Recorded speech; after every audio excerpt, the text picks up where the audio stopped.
Le Seigneur soit avec vous. Et avec votre esprit. Bonne nouvelle de Jésus-Christ selon saint Matthieu. En ce temps-là, Jean le Baptiste entendit parler dans sa prison des œuvres réalisées par le Christ. Il lui envoya ses disciples pour lui demander, « Es-tu celui qui doit venir ou devons-nous en attendre un autre ?» Jésus leur répondit, « Allez annoncer à Jean ce que vous entendez et voyez. Les aveugles retrouvent la vue, les boiteux marchent, les lépreux sont purifiés et les sourds entendent. Les morts ressuscitent et les pauvres reçoivent la bonne nouvelle.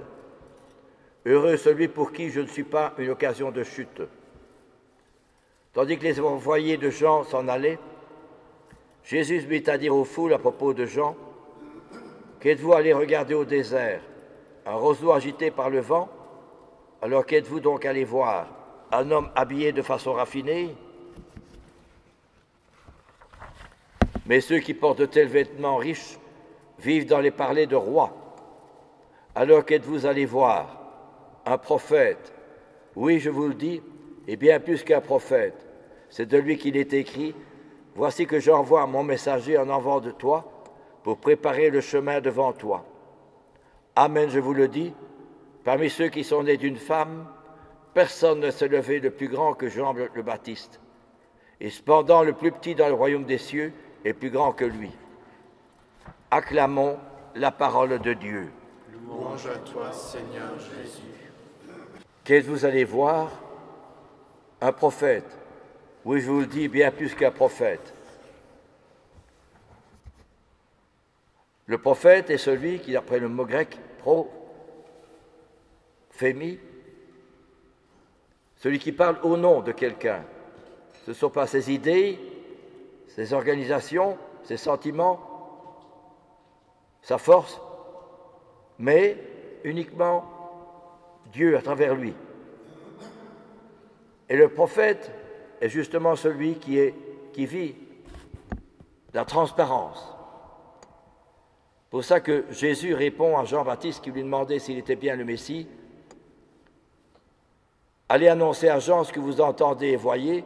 Les aveugles retrouvent la vue, les boiteux marchent, les lépreux sont purifiés et les sourds entendent. Les morts ressuscitent et les pauvres reçoivent la bonne nouvelle. » Et la première lecture également, il le dit aussi. « Alors se dessiront les yeux des aveugles, et s'ouvriront les oreilles des sourds, et le boiteux bondira comme un cerf, et la bouche du muet criera de joie. » Et cela veut dire que le prophète est celui qui vit la transparence par rapport au bon Dieu. Il doit certes faire taire en lui son péché, l'orgueil, l'égoïsme, le profit, l'esprit de domination, pour faire justement transparaître à travers l'humilité, la présence radieuse du bon Dieu. Et son message n'est pas un message de facilité ni de confort. Ce n'est pas un message de mensonge. C'est un message de vérité qui rappelle à l'homme ce pourquoi il est sur la terre, d'où il vient et où il va. Ces problèmes que nous entendons à propos, je crois que c'est un greffier, point de vue politique, et ceux qui disent, oui, je ne m'y connais pas beaucoup, mais qui disent, oui, mais enfin, il y a une erreur, il y a eu ceci et ça. Mais peut-être qu'on ne veut pas reconnaître cet tort. Et alors, il y a des sommes importantes d'argent qui ont été employées pour des choses et d'autres.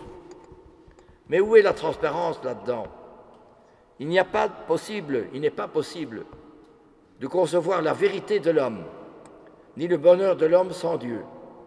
Parce que sans Dieu, c'est toujours les vertus de l'orgueil, les passions plutôt de l'orgueil, de l'égoïsme, du profit, du mensonge, de l'esprit de domination.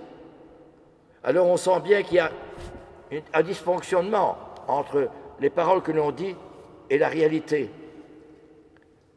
Justement, c'est bien la preuve que s'il n'y a pas de transparence avec le bon Dieu, c'est toujours l'orgueil de l'homme qui domine. et qui interprète des tas de choses pour se donner à lui-même raison. Et c'est bien ce que dit notre Seigneur, les aveugles voient, les boiteux marchent, les lépreux sont purifiés et les sourds entendent. Ça veut dire que c'est moi-même qui suis un aveugle, c'est moi-même qui suis le boiteux, c'est moi-même qui suis le lépreux, c'est moi-même qui suis le sourd.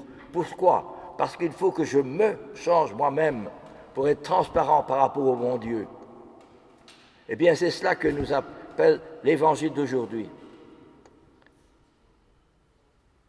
Un jour, une maman va faire ses courses avec son petit garçon de 9 ans. Et à l'époque, les églises étaient encore ouvertes la journée. Elle passe par l'église avec son petit garçon. Elle dit ses prières et le petit garçon regarde les vitraux. Et il demande à sa maman, « Oh maman, qui est-ce tous ces gens-là qui sont moi? Le monsieur là, qui est-ce » Et la maman répond, « Oh, ce sont des chrétiens. » Et puis silence, la maman continue ses prières, et le petit garçon regarde un autre vitrail, et il demande à sa maman, « Oh maman, il y a une dame là avec tous les gens, qu'est-ce qu'ils font là? Qu'est-ce qu'ils disent? Qu'est-ce que ça veut dire ?» La maman répond, « Oh, ce sont des chrétiens. » Alors, la maman termine ses prières, et le petit garçon accompagne sa maman dans la maison. Et le lendemain matin, le petit garçon va à l'école. Et l'instituteur leur pose la question, « Mes enfants, je vous ai déjà parlé si souvent, donné des leçons, qu'est-ce que c'est un chrétien ?» Alors, vous allez bien réfléchir à la question que je vous pose, vous allez bien me donner la réponse, parce que je vous ai donné plusieurs cours là-dessus, sur ce que c'est qu'un chrétien. Et notre petit garçon qui avait accompagné sa maman lève le bras, la main bien haut. Et l'instituteur lui dit, « Tu as bien réfléchi à la réponse que tu vas nous donner ?» « Oui, qu'il dit. Alors tu vas nous dire à moi, ton professeur, et à tes camarades, qu'est-ce que c'est qu'un chrétien ?» Et le petit garçon, dans sa naïveté, dans sa candeur, dit tout haut, « Un chrétien, c'est quelqu'un à travers qui on voit la lumière. » Nous devons nous poser nous-mêmes la question, et moi premier, est-ce que vraiment ce ne sont pas mes idées, mes façons de voir, mes activités, mes raisonnements, ou bien c'est le Seigneur qui passe à travers moi? Est-ce qu'un chrétien, c'est quelqu'un à travers qui on voit la lumière? Est-ce qu'on voit la lumière à travers moi? Vous êtes le sel de la terre, vous êtes la lumière du monde. Justement, Noël, c'est le mystère de la transparence. C'est le Christ qui vient me transformer, me pénétrer, me transfigurer. Et les saints l'ont bien compris. Eh bien, puissions-nous, et ce n'est pas par des activités, des organisations, il en faut bien sûr, ni par leur orgueil, ni leur dynamisme, leur vertu, mais uniquement par l'humilité. La petite Thérèse disait, « Seigneur, je suis bien indigne d'être envoyé par toi et de recevoir ton message. »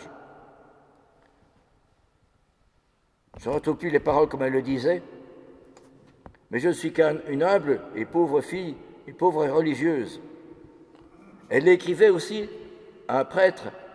« Monsieur l'abbé, vous confiez à la plus pauvre des religieuses, Thérèse de Lisieux. » Eh bien, justement, elle le dit elle-même, c'est ma faiblesse même et mon imperfection qui me donne l'audace de m'offrir à ton amour miséricordieux, dit-elle à Jésus, et d'être missionnaire et de sauver des âmes.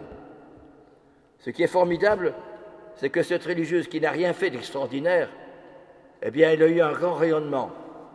Pourquoi? Parce qu'elle était transparente. C'est quelqu'un à travers qui on voit la lumière.